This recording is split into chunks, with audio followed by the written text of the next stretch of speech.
Hello and welcome to Spacewalk's Money Talks, where we talk about outer space business, technology, and policy. I'm Chris Alvarez, and today's guest is James Miller, who talks about planetary spacecraft navigation and about JPL history. This interview is being posted in 2 parts. This is part 2. Thank you for listening. I'm speaking with James Miller, author of Planetary Spacecraft Navigation. The reason I got into the book, Jerry Hintz, he teaches at USC. Mm-hmm. And I started working 1971 with him on Viking. And he was doing the orbit mechanics for the orbiting. And I was doing the insertion burn to get the spacecraft in the orbit. Mm-hmm. So I know him pretty well. I've been working with him for 50 years. And a lot of times I didn't treat him very good either, because he was working on all his celestial mechanics and trying to understand it, but he wasn't very good with the computer. But we got through it anyway. And eventually he just got tired of JPL crap, and he teaches at USC. Mm-hmm. He teaches a course in the astrodynamics in their department, and so they have PhD students, in the department. So he called me up one day. He knew I was, retired. Mm-hmm. Yeah. So he says, you have a computer program that could be run. The student it needs a computer program to check out what his theory. Okay, mm-hmm. And can you help him? Can you give him the computer? Can you give? I said, oh yeah, look, my computer program is in the public domain, and anybody can have it. He can do whatever he wants with it. That's fine. However, there is no user's guide or instructions on how to run this program, except what I wrote for the NEAR mission. My program was actually used on the NEAR mission to navigate the spacecraft. Okay. And so I got so everything that I got in my book, I'm just those equations have been tested by having them programmed into an actual software that was used to fly a spacecraft and orbit an asteroid and land on an asteroid and determine the I put the latitude and longitude lines on an asteroid. Oh, wow. I determined the gravity and everything. Mm-hmm. Jerry Hintz, he asked me, and I told him, I said, look, it'd be easier if he tells me what he wants to do. I'll set the program up to do what he wants. Mm-hmm. And train him how to run it. And that'll just take about 10 minutes because he'll understand right away. But I have to make a run for him of what he's doing, because setting the original setup is going to be difficult for him because he doesn't know everything about how it works. Mm-hmm. So I did that, and I started working with this guy. So I started doing that with his PhD students. I would help them find out what they were trying to do, and then I would make the program do it. And then I would say, here's the inputs you make. And so that's how I got started. And he said, you should write a book. Yeah. And I told him, I said, if I write a book, nobody's going to publish it. He said, well, why don't you send in a proposal? And I thought, well, he's been telling me that for about 20 years. He keeps asking me, when am I going to finish my book? And I said, look, I'm never going to finish the book because I got those papers. If you want to know what's in the book, just read my papers. So finally, he convinced me to submit a proposal. Mm-hmm. So I submitted a 2-page proposal to Springer, mm-hmm. And I figured that since I don't have a PhD, I don't even have a master's degree. Right. Yeah. But I have worked with people who are the smartest people in the field. Mm-hmm. They're brilliant. Caltech has some very smart people. Mm-hmm. Okay. Yeah. And I worked with some mathematicians. I played bridge with them. My bridge partner was probably the JPL's best mathematician. His name's Harry Lass. I mention him in my book sometimes too. Mm-hmm. But everybody liked him. But he was such a cantankerous person. He couldn't get along with anybody. and he would play bridge with me, and I'm bidding 3-no trump. After some bidding goes on, and he said, I hand after you bid, and I play the hand. Mm-hmm. And he looked at the hand and he said, well, you got 26 points, or 29 points, I think, which if you had that many points, that means I got a lot of high card points. That means it'll be easy to win this contract, no problem whatsoever. So he folded the cards back and handed them to me, and he said, you won't have any trouble making that contract. He said, but of course you're going to screw it up because Harry would never admit that. Harry would denigrate everybody, including me. And if you haven't been criticized by Harry Last, then you don't know anything. He would never do this to anybody that was, you know what I mean? Yeah. It was only the smart asses that he would go after. But I played bridge with him, so I enjoyed it. And I didn't make the contract.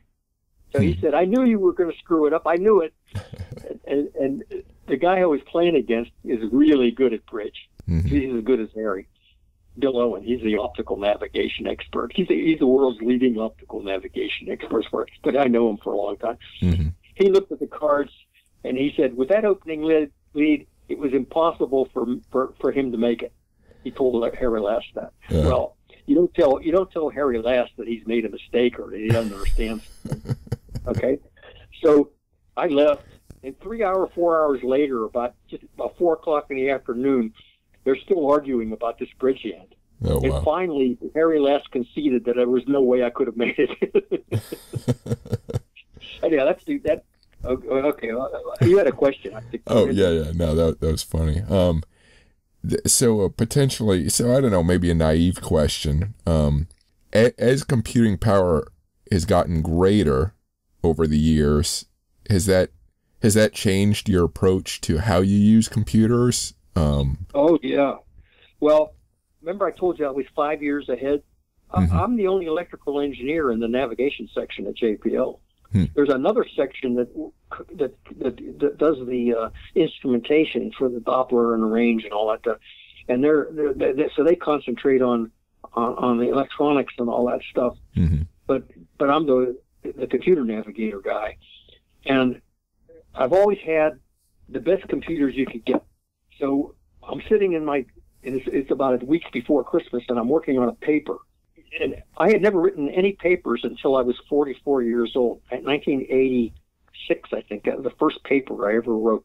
Okay. Because my attitude is that I don't want to be paid for being an academic. You have to pay me for being able to do the job. So therefore, I'm not writing any papers because that's a waste of time. So I was writing a paper, and this is about my third paper maybe. And my boss came into my office, and he says, I got a mini computer. Or microcomputer, I forget what it was. I guess it's called a microcomputer. Right. Yeah.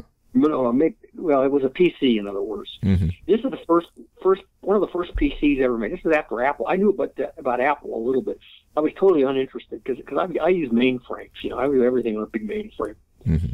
So they had this little computer, and it had about a 4-inch screen, which was green, and it was in a box about twice as 2 loaves of bread, mm-hmm. And it was a video. It was not it was a video screen, and this is in 1982, I think. Okay. And it cost $10,000 for this little computer. So he wanted to give me one because he said we got a lot of money and it's the end of the year, so we got to spend it. And I said, there's nothing I could do with that. I said I'll be wasting my time. I said no. So then 2 weeks later, he comes back and he says, this is your last chance. He said, if you don't get it now, the money's going to be gone. I said, okay. I said, all right, get one. I'll look at it. So I went home for the Christmas holidays, and I'm working on my paper, and my fingers get sore from pushing the pencil, Mm-hmm. And I take this computer, and I set it in my bedroom, back in the corner somewhere, and I just forgot about it. So after I got done with the paper and all that, and it's getting near New Year's, I decided to go back and see what this thing can do. So I drag it out of my, and put it on the table, I first discovered that I could play chess.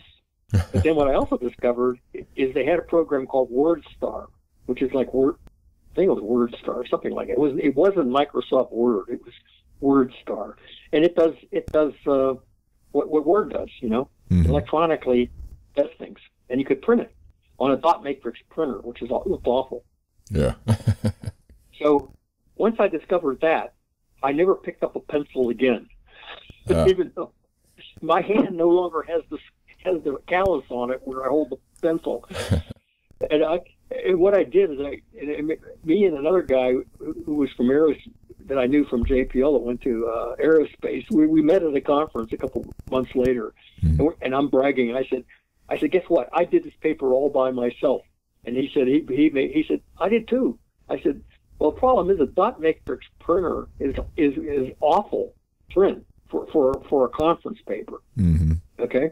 However, what I discovered was that if you do it on 18-inch by 14-inch, big sheets of paper and split column, so you print out dot matrix stuff and then paste it on here, see, and then the figures are pasted on too. That's the way they used to do it. I knew that's the way they used to do it. Mm-hmm. And then so you have this big thing, Well, when you shrink it down to 8.5 by 11, the dot matrix looks like just regular type. It's beautiful. Yeah. I said, gee, this is it. I can do my papers now.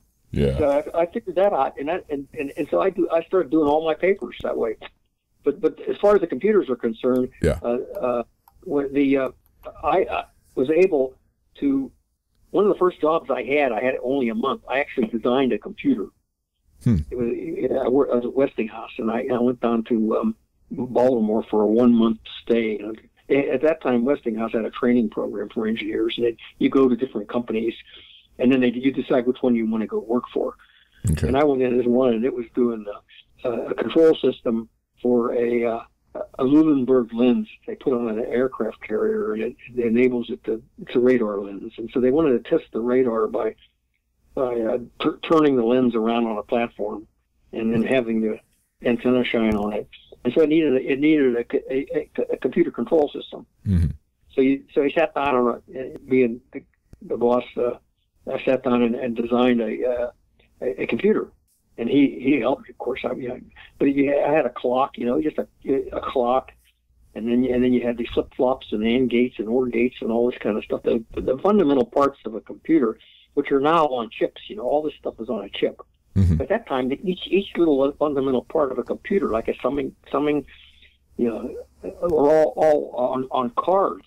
Okay. So this computer, which had a lot less capability than my watch, it would fill up about a room full of cabinets of cards. Right. A room, but a couple cabinets full of cards. Right. Each card had a flip flop on it. You got 10,000 flip flops. My cell phone or this when I look at it, it's about 1 billion times bigger than that computer was. I designed that, so I knew how computers worked, and I always programmed in Fortran. I never gave up programming in Fortran. New languages would come along. I knew that the new languages would only last for a couple of years, and then there'd be another new one, and it would never be any better than Fortran.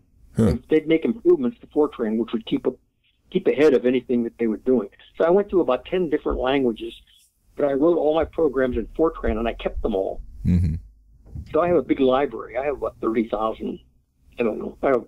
I'm speaking with James Miller, author of Planetary Spacecraft Navigation. You can find more information on the Springer website for the book. If you like this podcast so far, please subscribe to it and rate it and review it if you can. Please go to my Facebook page, Spacewalks Money Talks, to find links to interesting space-related videos created by others. Please go to my Twitter page at SpacewalksMT for links to space news and science information. Please check out my Instagram page, Spacewalks Money Talks, for space photos. Please check out my YouTube channel, Spacewalks Money Talks, for space-related videos I've made. You can also sign up for my newsletter at spacewalksmoneytalks.com. In the newsletter, I post video and news links, as well as regular updates on new space, science, business, and history books being published.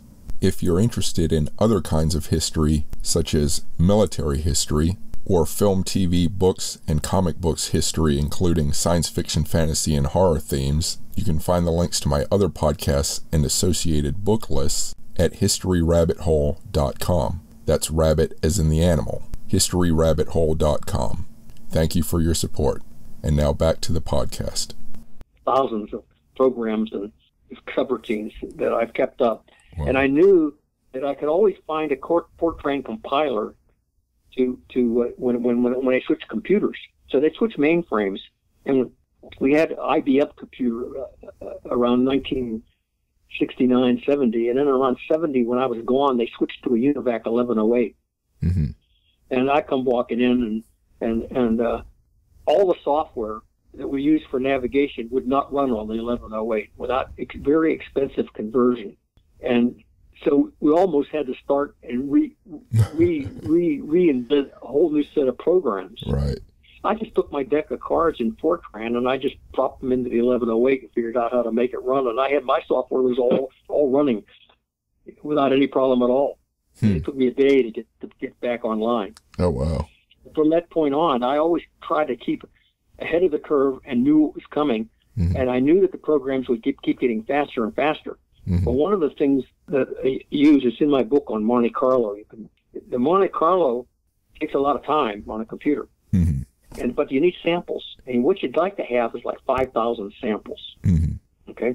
Well, when I was at Lockheed Martin, one sample cost about $100 to run on a computer. So we had 29 samples, 30 maybe, something like that. Yeah. So that's not enough to really gather statistics. I mean, if you want to determine who's going to be president of the United States, you go out and interview 30 people. That's not going to give you a very reliable estimate, right?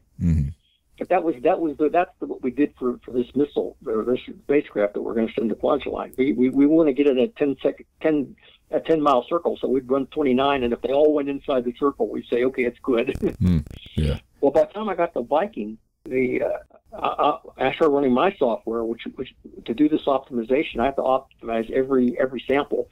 So that took us some time. And I inverted like about 1,000 6x6 matrices. Anyhow, I do a 500 sample, and that took an hour of CPU time. And it inverted like 40,000 6x6 matrices to do that in an hour. And it cost $800 for one run. Oh, wow. So I'm making these runs, and since Viking is $1 billion project, a few million here, a few million there, after a while it adds up to some real money, but for $40,000, $1,000 is nothing. Whereas everybody else, they were lucky to get $10,000 for a budget for a month. I would blow their month's budget in one run.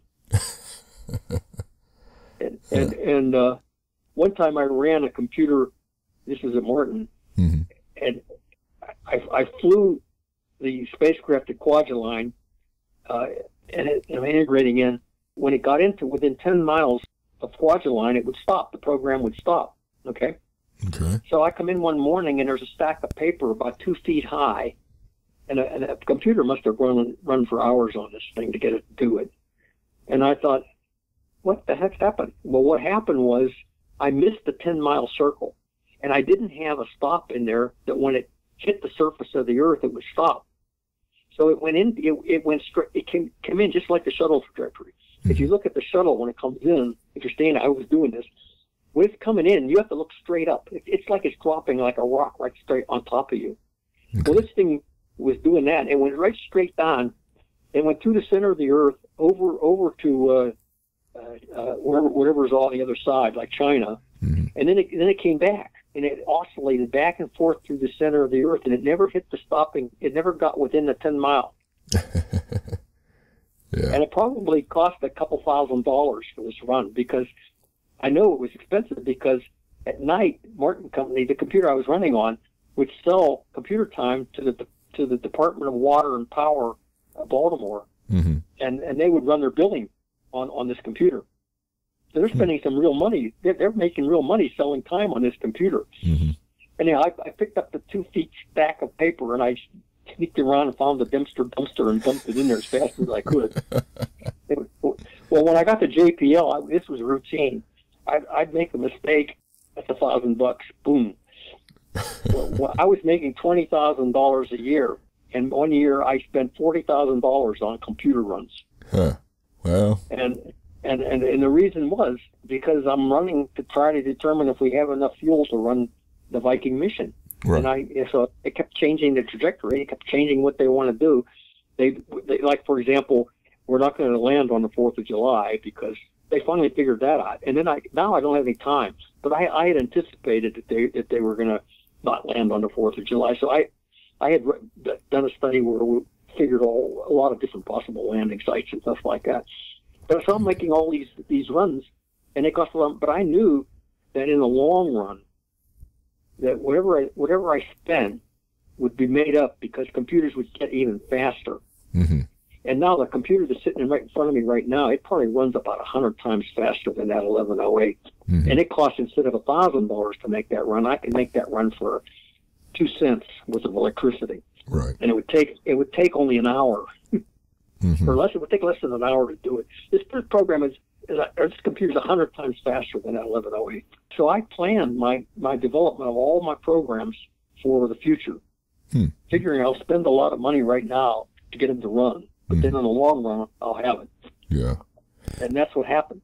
So on this topic, do you have any thoughts on whether the ideas of artificial intelligence and quantum computing, how they might affect this kind of work, or is it they'll just get faster and better? Okay, well, I'll tell you my background in artificial intelligence. Okay. When I was taking classes at Carnegie Mellon back in 1957, 58, the guy who was the father of artificial intelligence was a graduate student or something like that at that time. He was teaching classes, and I remember him. Newell was his name. What was it? Now there's about 20 different fathers of artificial intelligence. He's hardly mentioned anymore, but he's one of the original. And Carnegie Mellon is really big in artificial intelligence.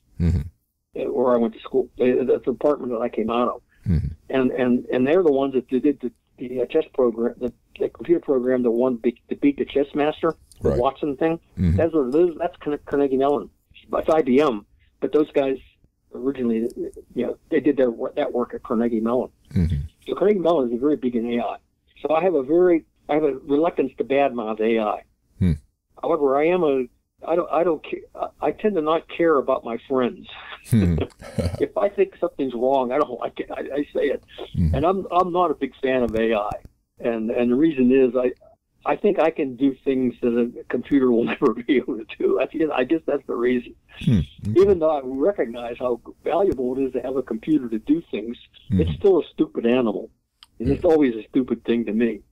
Well, it seems that, and I'm looking at one of your chapters is titled Probability and Statistics. It seems to me that there are perhaps too many variables for AI to be used for, determining orbits or, making these sort of calculations. Maybe in time it'll get better, but it doesn't seem like it would work now. Yeah, well, you probably wouldn't do the statistics on a flight computer. But if you took the equations that just have to do with just making it go and forget about the statistics, you're right, though. The statistics will kill you because you can't do that with AI. Because there's too much. You have to know what variables are important at what part of the mission.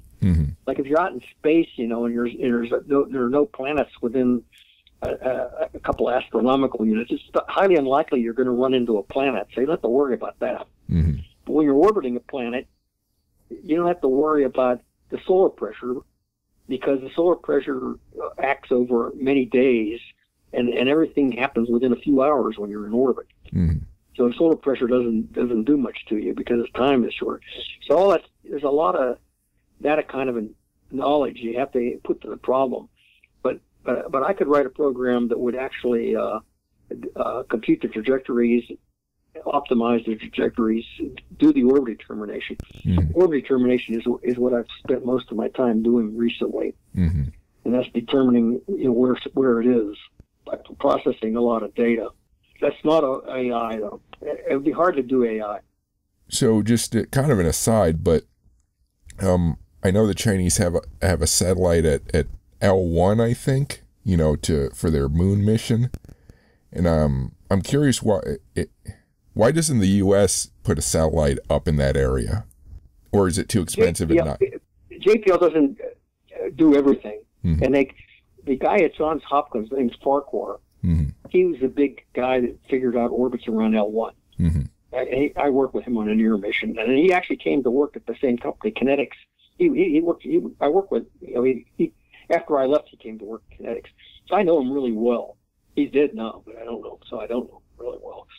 But he's the guy that's sending missions to L1. Well, he's kind of a character that kind of pissed off JPL because he was always doing things that he shouldn't be doing. He would trick NASA into putting capability onto spacecraft that they don't need, so that after they completed their main mission, he would be able to do some other things that he wanted to do, and he wouldn't tell anybody. Okay. And he's like, well, I like that guy. So even though he was a jerk, I kind of liked him anyway. I have mixed feelings about him. Mm-hmm. So JPL just stayed. The reason you don't want to go to L1, there's nothing there. Mm-hmm. It's just a mathematical point in space. There's nothing there. Mm-hmm. Now you can use it as a staging point for a spacecraft because you can orbit L1. Mm-hmm. But if you look, the trajectory I designed goes very close to L1. It goes by L1, and so Farquhar claims that he had invented what I had invented. And this is before he's going to be the mission off. He was the mission manager for this near mission that I worked on for 5 years, at APL. Mm-hmm. But I'm at JPL, so if I'm at JPL, I pointed out to the management at JPL after I had agreed to work on it, and all that. Okay, they're going to use my software. So I said, okay, let's go in. I said, there's one little problem here, though. I said, I'm not going to take any crap at all from APL, and I'm not going to do anything that they want me to do unless I think it's the right thing to do. Mm-hmm. And I'm going to be independent. And the reason is because it's illegal for me to work for APL. Mm-hmm. It's written into the law that JPL is not allowed to have any of their employees go and work for some other organization. Mm-hmm. That was back in the 60s. Okay. And as far as I know, that law's still on the books. Okay. So a JPL employee is not allowed to go and work for Lockheed, as part-time, like that, or under them. They have to work under JPL, at JPL. Right. Well, I was working under Johns Hopkins because they didn't know how to do navigation, so they needed us. And so I wanted to keep it such that we would work and do the navigation, but do it as an independent operation at JPL, and then just do it for them, like we do all the other missions. Mm-hmm. But this was such a complicated mission, and it's the reason that I decided I wanted to work on it. Normally, if it's a simple mission, I won't. If I thought anybody else could do it, I try to get them to do it. Mm-hmm. And if there's nobody else, if I think that there's nobody else that can do it but me, then I'll work on it. Otherwise, I don't want to be bothered. Okay. So this was one of the missions that I thought I had to do it because of my software, and I'm the only one that really knows how my software works. Mm-hmm. And if I just walk away from the software, they'll never be able to figure it out. So I'm working on this mission with Farquhar, and he says that he had thought about this trajectory because it goes close to L1. It goes out there about 1 million. L1's about 900,000 kilometers away out there somewhere. Mm-hmm. And so one time I'm at a conference, and he made this statement. We're at a conference. I'm standing there, and I told him, I said, all right. I said, do you have a paper that documents that you have done this work before? And he kind of didn't answer me. And I said, well, okay, if you don't have a paper, I'd appreciate you keep your mouth shut because I don't figure that I should have to answer people who are claiming to have done something where they have never documented it, mm-hmm. which is the way science works, by the way. Mm-hmm. If you do something and you don't write a paper, it's like you didn't do it. Right. So I kept reminding a lot of people of that because they kept saying that they did something. They decided, look, did you write a paper? No. Okay, then you didn't do it. Okay, got it. So I did that to Farquhar. So Farquhar decided he doesn't like me. Mm-hmm. So for 5 years, I'm working under him, and he did everything he could to make sure he didn't have to talk to me even, practically. But that was good for me because I wasn't going to listen to him anyway. Mm-hmm. So it's kind of like I've never been nice to managers because I don't like them, but I always got along with the people that I work with, mm-hmm. and I always did what you have to do. You have to treat everybody like you're equal. You can't treat people like you're the smart guy and they're the dumb guy. Mm-hmm. You do that, you're just not going to get anywhere. Management does that all the time. They just think that whatever they decide, that's the truth, and that's all there is to it. Yeah. But once you get into a position where you're the manager and whatever you just decide is what everybody has to go along with, mm-hmm. which is like Trump, like working for Trump, then you never get anywhere. Nobody wants to work for you. Yeah. And not being a manager, I had a tremendous advantage because I could threaten people too. Mm-hmm. I could threaten them. If I didn't like what they were doing and I thought it was wrong, I could say, okay, take it to your supervisor, and if he agrees with you, then I'll get my supervisor. And we'll get together, and if you're right, I'm going to quit, and you can take over because I will never work on a project unless I'm right. So if there's any question about me being right, I'm gone. Yeah. I won that argument all the time. Nobody ever wanted to go to challenge me. I'm speaking with James Miller, author of Planetary Spacecraft Navigation. You can find more information on the Springer website for the book. If you like this podcast so far, please subscribe to it and rate it and review it if you can. Please go to my Facebook page, Spacewalks Money Talks, to find links to interesting space-related videos created by others. Please go to my Twitter page at SpacewalksMT for links to space news and science information. Please check out my Instagram page, Spacewalks Money Talks, for space photos. Please check out my YouTube channel, Spacewalks Money Talks, for space-related videos I've made. You can also sign up for my newsletter at spacewalksmoneytalks.com. In the newsletter, I post video and news links, as well as regular updates on new space, science, business, and history books being published. If you're interested in other kinds of history, such as military history, or film, TV, books, and comic books history, including science fiction, fantasy, and horror themes, you can find the links to my other podcasts and associated book lists at historyrabbithole.com. That's rabbit as in the animal. historyrabbithole.com. Thank you for your support. And now back to the podcast. But stepping back to L1, the reason I ask about that is because isn't that why the Chinese are able to put their probe on the far side of the moon, because they have a communication satellite up around that area? That's why I was asking about it. Oh yeah, that could be that makes sense. In other words, that would L1 would be out there that you could then look at a spacecraft on the backside of the moon. Yeah. So that's just. You know, and I'm sure the Chinese are aware of my trajectory. It was the Japanese that had a spacecraft that was stranded, and I had more fun with that than just about anything that I've done, because the Japanese don't like to ever admit that they've done anything wrong. Well, welcome to JPL. You try to find somebody that try to get Trump to admit that he's done anything wrong. That'd be easier than getting JPL management to ever admit that they've done something wrong. The Japanese are even worse. Oh, really? And so the fact that I generated this trajectory meant that the Japanese would have to admit that they didn't know how to do it. Mm-hmm. That they were wrong, essentially. Yeah. First of all, they didn't even want to admit that the spacecraft had failed. They didn't want their.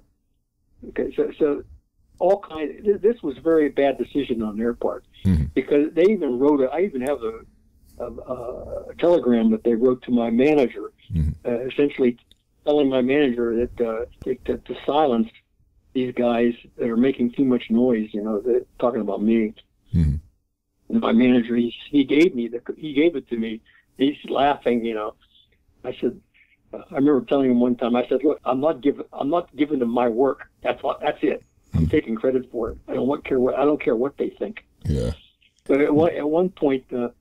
The NASA administrator went to Japan, and he was talking to a bunch of people there and giving a talk, and he used as an example that this trajectory was one of the great things that JPL where there was cooperation between Japan and the United States. He had no knowledge of how little cooperation there was. But on the other hand, after I got the trajectory, the problem was to send the problem was informing Japan about this trajectory, so that they know that they could do this. Well, they're sitting up there with the spacecraft going around the Earth, you know, and it's time critical. Well, so I got the memo written. My friend wrote it, actually. We both wrote it together, and then the Deep Space Network supplies the money to us. They gave me $25,000 to study this thing, and I gave half of the $25,000 to the guy down the hall, because he was helping me. You can't buy me off with money. You have to go. 25 is too little to buy me off. So I'm concerned. Okay, so anyhow, so then they have to send the memo over to Japan, and they sit on it. They won't do it, because there's absolutely nothing that you could do or invent that management at JPL is gonna back you up on. they're going to assume that you did something wrong, and they're not going to do anything because they don't want to. They're going to get in trouble. They're afraid they're going to get in trouble by sending my trajectory over there. Mm-hmm. So I told the guy, I said, look, here's this. Who was working with the BSN guys. I said, if you don't send that memo over there today, I'm going to send it. They don't have any choice in this matter. That memo has to go to Japan, even though we're giving them something that we could write up and keep secret and write all kinds of papers about, just a trajectory. But they have a real mission, and this is money. So they need to know this. And some stupid bureaucrat at JPL is not. I'm not going to sit around and let some stupid bureaucrat hold that up from them getting this information. Right. So we sent it over. They sent it over immediately. Immediately, I get a telegram back from Japan. And it says something like, "Thanks a lot. This is really the greatest thing we've seen." Actually, it's a day later because they actually did some work to verify that what I was saying was true. This is really wonderful. Your discovery. The guy gave me total credit for everything, and I thought, gee, this is great. I couldn't believe it. Well, then certainly after that, their management finds out that we had done this, and they want to squash us and get us out of the loop and all that stuff. Yeah. Well, I had this memo or this email, I guess it was, and I stuck it in my file, and I thought, if I bring this to their attention, the guy that sent it to me is really going to get in trouble. I didn't even know who he was. I did know a number of guys at Japan. And so I'm not going to, I don't want, this email that he sent me is never going to see the light of day unless it's absolutely necessary. It's still in my file. I never sent it. I never showed it to anybody. But I did work, one of the guys over in Japan, a young guy, he was a very young guy, Yamakawa was his name. He took this work that I had done, and Ed, I'll include Ed too, and I do now because it's 50-50. I've given up on trying to get 100% credit for this.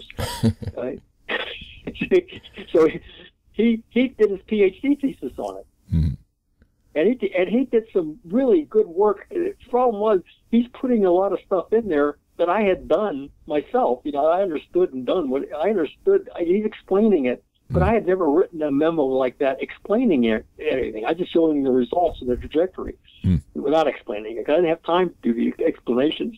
And he did such a really great job. And I figured, well, I guess it's too late for me to, now I can't write the same thing down again, do that again. But so I became friends with this guy more or less. It's hard to become friends with Japanese engineers, by the way, because they're so afraid of their management. Well, this guy is now I mentioned that his boss at the time, June, I see him at the conferences from time to time. And the last time I saw him, I said, well, how's Yamakawa doing? Because I don't know what's going on. This is 25 years ago now, okay, when I was doing it. And he looked at me and he said, oh, he's fine, And I did some searching around. I determined Yamakawa is now way high up in the Japanese space program. Oh, wow. He's like really important, and I know him. I could call him up and talk to him. I couldn't do that at JPL. Nobody would know me. Yeah, that's pretty cool. Did you do any work on anything with the International Space Station for any reason? No, I've never worked on anything manned. Okay. I worked on a rocket one time. I worked on the last rocket that JPL ever made. And what was that? I don't. This is a whole story. I could tell you these stories. We can go on for another 4 hours. I could keep telling you these stories because I remember them all. Because anything that strikes me as funny or unusual, I can't stop remembering it. Oh yeah, sticks with you. But during the Vietnam War in 1966, right before the Tet Offensive. The Air Force came to JPL and asked them to get support to design some weaponry for the war effort. And the problem that they were having, there were a couple of problems. One was the mortars they were firing mortar rounds into the base at Da Nang, I think, and they didn't know where the mortars were coming from because they were in the jungle. So what they came up with is they put these JPL designed a system to put microphones around the Air Force Base, and they're called hot wire microphones. And essentially, it's a jug about as big as a gallon jug, and it has a mouth at the top that's about an inch or two across, and they string a hot wire across there. And when the ground wave from a mortar blast comes across that jug, the air goes into the jug and cools the wire. So you can get a computer, you can detect that electronically, and you get a time stamp for when the wave hit that jug. Okay. Well, then you get 3 or 4 of them, and you can triangulate and find out where the mortar's coming from. Mm-hmm. I worked a little bit on that, but not very much. I'm glad I didn't, because one of the guys at JPL was doing this, and he got killed. Oh, you went out there? He went out there to do it, yeah. I never got that far, but I worked on a target marker. We had a rocket. They would fire these white phosphorus, which turns out to be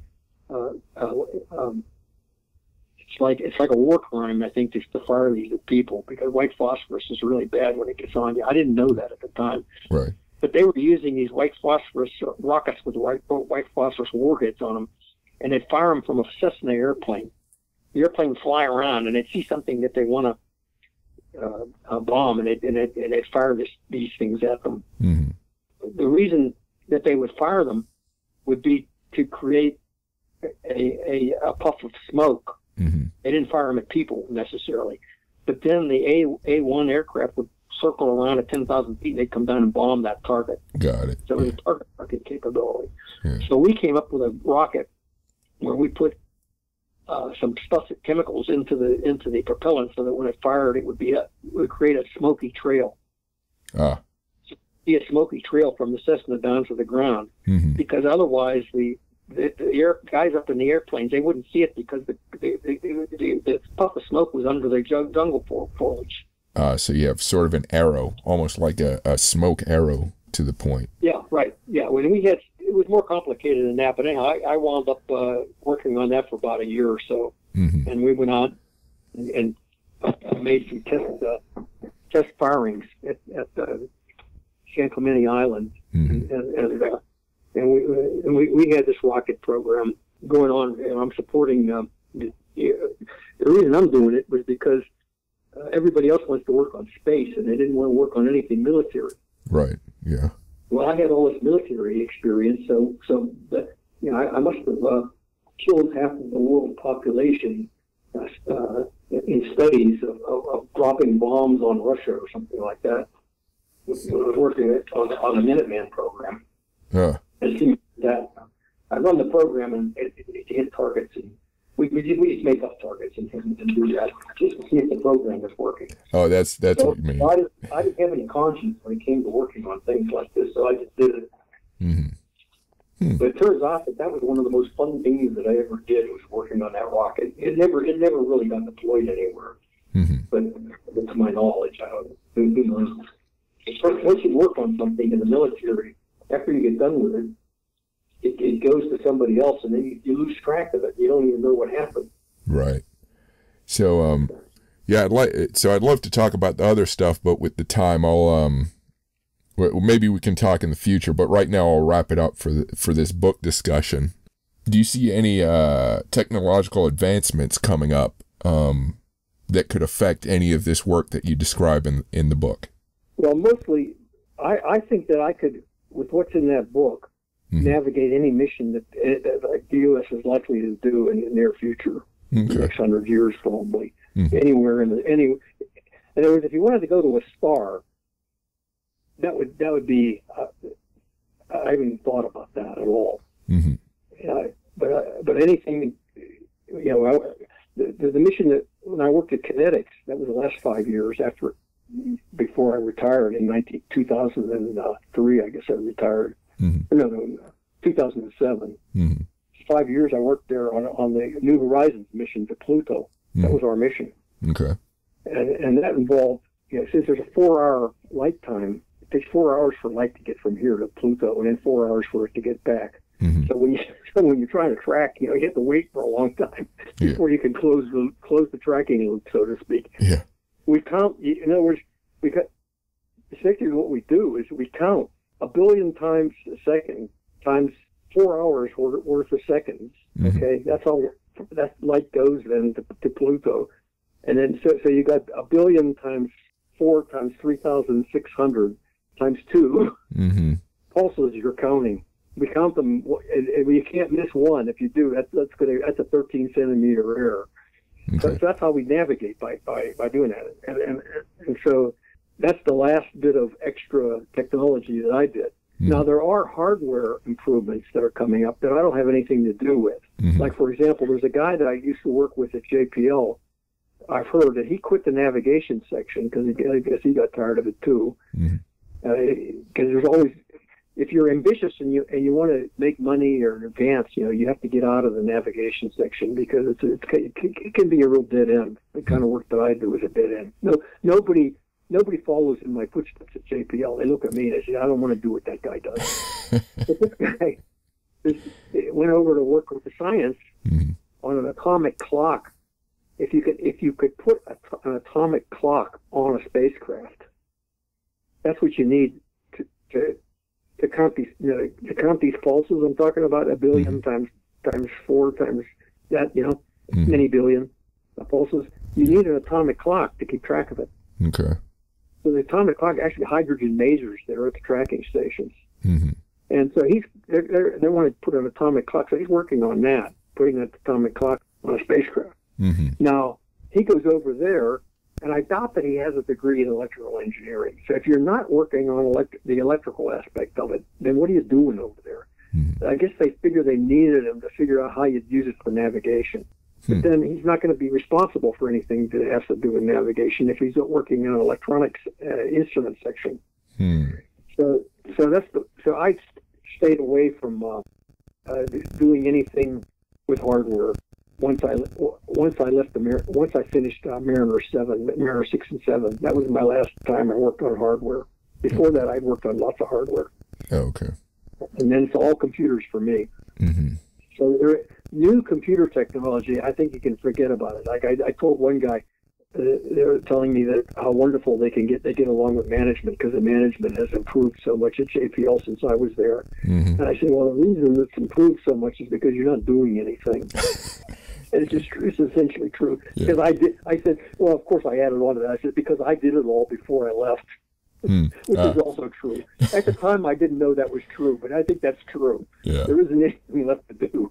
Hey, it makes Well, sense. that was true when I worked at the nuclear submarine. Mm-hmm. That all the work had been done in the late 40s and the early 50s. I guess the Nautilus was launched around 1954. I guess all the work as the high nuclear safety was done before I got there. Mm-hmm. So now they hire me in. So why would they hire a guy that doesn't know anything about it to do this very important work?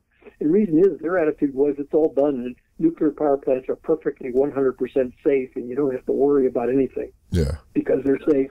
Yeah. And so that was before 3 Mile Island. That was before Chernobyl. That was before Fukushima, the Japanese thing. Mm-hmm. And but while I was at Westinghouse, a reactor blew up up at Arco, Idaho, and we were sort of responsible for the safety of that reactor. When they immediately made us responsible for it. Mm-hmm. But the guys at Arco were and what happened is the guy pulled a control rod out of the reactor. It blew up and pinned them to the ceiling. It killed 3 of them right on the spot. And they buried them in lead coffins. Yeah. And at the time, I just assumed this was all secret. Mm-hmm. So I never said anything about it to anybody for many years. And then I saw a TV show, and it had the whole thing on the TV recently. Freedom of Information Act. But nobody talks about that. That is the only explosion of a nuclear reactor that was an accident ever in the United States. Okay. All the other things were just meltdowns. It was meltdowns after you shut the reactor down. Right. It's a pretty good safety record, I guess. Yeah, well, that's what they kept having me work on safety was perfectly safe because there wasn't really anything to do. However, when I went to Martin, I got to work on a reactor that was new. See, where everything hadn't been done. Mm-hmm. And I managed to do one thing there. It was very important, but I didn't know that it was important until 50 years later. Mm-hmm. A paper that I wrote back in 1963 wound up on the ResearchGate website 50 years later. I thought they were asking me if I was the author of this paper. And I looked at it, I said, no. And I looked at it again, and I recognized the other two authors. I said, wait, that is me.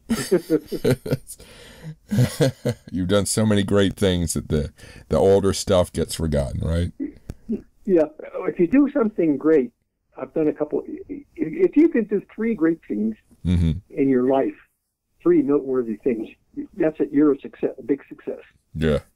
And these things that you do, that if you worked at it really hard for like 5 or 10 years, and then something happens that you discover something that's really neat. Yeah. At the time you discover it, you're absolutely convinced that it's nothing important. I've had this experience 2 or 3 times now. So you don't do anything. You just say, look at it, okay, big deal. Once you understand it, it's simple, so you don't care anymore. Yeah. That makes sense. It's hard to realize that nobody else has ever done this before. Yeah.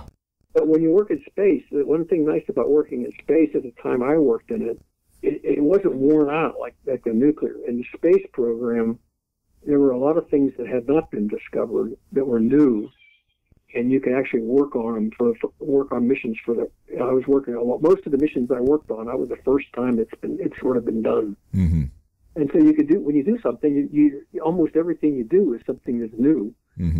I don't think I've ever discovered anything that any really great scientist or mathematician would think would be significant. But if it involves a lot of money, then to me it's significant. Yeah. Where can people find you on the web? Do you do website, web page, or social media at all, or anything like that? I had a web page, and the last time I went looking for it about a year ago, it wasn't there anymore. The company that had the web page just went out of business. Oh. And then my web page just went with them. Yeah. I thought I owned the website, but apparently I don't. Oh, it's one of those deals. Yeah. Where they actually registered in their name. I kind of lost it. I had put a couple of papers that I'd written on that website. The ones I put them on there with the idea that these are things that I've done that I think have been overlooked because nobody recognizes that I did them. But they're significant to me. So I was trying to gin up information for me to be a consultancy. So I was trying to brag a little bit. I think that Springer, my publisher, managed to get a hold of that website because I detected that from some of the things that they said that they got that off of the website. Me bragging about doing something, Right. Okay. So one of the things that have been very hard for me to do, my wife has no sympathy for me at all. She thinks I'm a narcissist. One of the things that I learned very early in my career, when I first started working in the military end of it, the Russians it was Cold War, and the Russians were beating us to the punch on just about everything. And so my thought was, and everybody's thought was, we're sort of competing with the Russians. So anybody who was a prima donna and wanted to get credit for what they did, nobody got credit for anything. In fact, you would write huge documents and your name wasn't even on them. They, like the reactor plant manual, a group that I worked in, we all did different sections of it. The reactor plant manual was like 4 volumes, and there were really lots of stuff in there. About 20 guys that wrote it, and nobody's name is on it.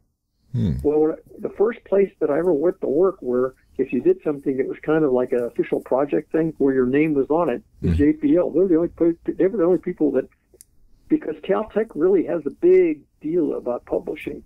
They want your name on it. Yeah. Well, the problem with that is that now all of a sudden, instead of having people who don't care at all about getting recognition for anything, your recognition is you get a pay raise. Oh. And that's it. Nobody gets recognized for being smart about anything. Everybody's just dumb and equal. Right. Well, whereas at JPL now, you've got all these prima donnas there, and they're all trying to be do things that get in the newspaper and all that kind of stuff. And so I just kind of ignored that crap for about 20 or 5 years, and then I just said, well, since I'm not working and supporting projects like I used to, and I'm doing all these papers, I should get recognition for my papers at least. And then I decided that the prima donnas are right. If you're not a prima donna, you're not going to get anywhere at JPL. Yeah. So I forced myself into becoming an extremely egotistical, whatever you want to say, person. I do everything, and I'm perfect, and I never make a mistake. All that kind of crap. Yeah. And it's the only way you can survive in an environment like that. That's unfortunate. Yeah. And then things go to my head. Once if you get a little bit of success and recognition, it always goes to your head. Mm-hmm. Yeah. And you begin to believe you really are smart. People keep telling you that. Yeah. The guy that stole the paper from me, Time Magazine had a list of the 100 most influential people in the entire United States of America. Mm-hmm. He made that list. Yeah. Yeah. And I thought to myself, he's influential. He doesn't have any influence over me. I got more influence than him. If it ever came to an argument about anything I was doing and he got involved in it, I can't imagine that anybody would listen to him over me. Yeah. Oh boy. Yeah. I know those lists are kind of. But he was the TV guy. He's always on TV. Everything happened. He shows up on TV a lot. Yeah. Yeah. Some people know how to sell themselves. That's for sure. Yeah. Well, some people are not. If you do the kind of work that I did, you can't be interested in selling yourself. You have to have other people sell you.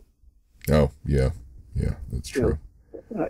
So I do try to keep enough friends. Mm-hmm. Like my favorite quote from John Donne, "No man is an island." Mm-hmm. Yeah. You can't be an island. No. I don't care how smart you think you are. Yeah. Even Einstein couldn't be an island. Yep, that's true. You have to have other people recognize your work, and they have to support you. Otherwise, you're just not going to get anywhere. Yeah, that's true. That's all the questions I have. Do you have any final thoughts or words? I hope I covered enough about why I wrote the book. I don't know if I said much about that or at all, but yeah, you did. I think the main reason that I wrote the book, I wanted to tell you that, mm-hmm. is because I thought that I looked at the books that are out there, mm-hmm. and they don't really describe how you actually do navigation. And people at JPL who would be capable of writing a book like this mm-hmm. don't want to do it because like we always say, it's like making sausage. Mm-hmm. You don't want to tell anybody what you put in it. Yeah. So when we dealt with any outside agency, that was the first thing we would say. Well, we will do the navigation, but we got to make sure we never let them. We tell them that it's like making sausage, but we're never going to tell them how we actually do it and what goes in it. Mm-hmm. Yeah. If they did, they're just going to criticize. Yeah, yeah. So I held all that back for 30 years, mm-hmm. and I stayed with it, realizing I'm not getting anywhere. Yeah. But I enjoyed the work I was doing. I always enjoyed my work. Yeah, that's important. And if you can do that, that's the number one thing to do. And I give that's the advice that I would give any student. Mm-hmm. Don't take a job because you're going to make 20% more money. Mm-hmm. If you enjoy the job that you're doing right now better, stay and do what you enjoy doing. It takes a lot of money to pry me away from what I really enjoy doing. Yeah. And they're just not going to have the money to do it. Yeah. You want to be motivated when you wake up in the morning and go to work. Yes, that's right. Well, not only that, but most of the problems I solve, I wake up at 3 o'clock in the morning and then I start thinking about them, and that's when I solve them. Yeah. What I like about my job more than anything else, especially since it's so heavily involved with mathematics, is that I can do it anywhere I am. Mm-hmm. I don't have to be at a desk. I don't have to be in a car. I don't have to be anywhere. I can just be walking down the street, and I can start working. Mm-hmm. Yeah, and thinking true. about it. And then I think things, one of the things that I was talking about something about writer's block. I never had writer's block writing the book, mm-hmm. because what I do is I walk around and I compose essentially what I'm going to say in my head, and I go over and over it about 100 times. Mm-hmm. And then when I sit down to write it, it's just easy the words just flow right out onto the paper. Yeah. Worst thing in the world you can do is sit down in front of a terminal and deciding you're going to write something, and without having thought about it beforehand. Right. Yeah, that's good You're advice. just going to sit there and stare at the terminal. You're not going to get anywhere. Yeah, that's true. All right. Well, thank you for speaking with me. Okay. Well, thank you. Thank you for listening. If you like this podcast, Spacewalks Money Talks, please subscribe to it and rate it and review it if possible. I have many other options as well to get great space information. You can find links to interesting space videos on my Facebook page, Spacewalks Money Talks. You can find links to interesting space news articles and academic information on my Twitter page, SpacewalksMT. You can find photos on my Instagram page, Spacewalks Money Talks. You can find my videos on my YouTube page, Spacewalks Money Talks. You can also sign up for my newsletter at spacewalksmoneytalks.com. In the newsletter, I post additional video and news links as well as regular updates on new space science, business, and history books being published. Thank you for listening.